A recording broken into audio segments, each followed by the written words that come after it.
video Uvi srpski tutorial. Danas ću vam pokazati kako se šta pravi. Evo, kako se pravi daska, to svi znate, za početnike. Da, to... čekaj.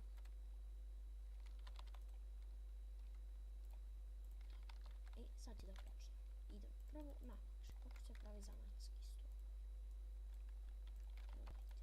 Krevet.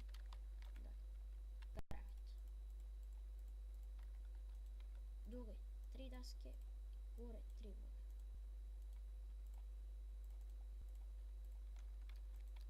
Ovo je krevet.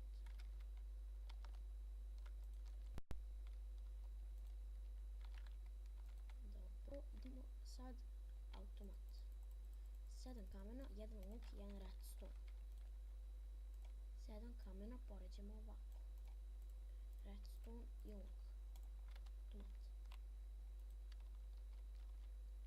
Kažem kako on radi.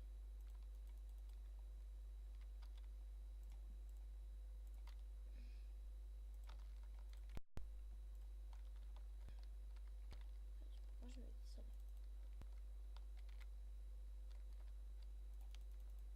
Vidite, puca. Znači puca. Ću vam pokažem nešto. Nešto se nalazi toga na zemlji. Na primjer, ja sam automat ovdje. Redstone poređemo odavde. Tu stavim i ovajte. Pošto neće veze. Isprobali smo ga. Idemo dalje. Kako se pravi izbacivač? Isto 7 kamena, samo bez nuka. Idemo. Tako. 1 redstone. Eto. Izbacivač.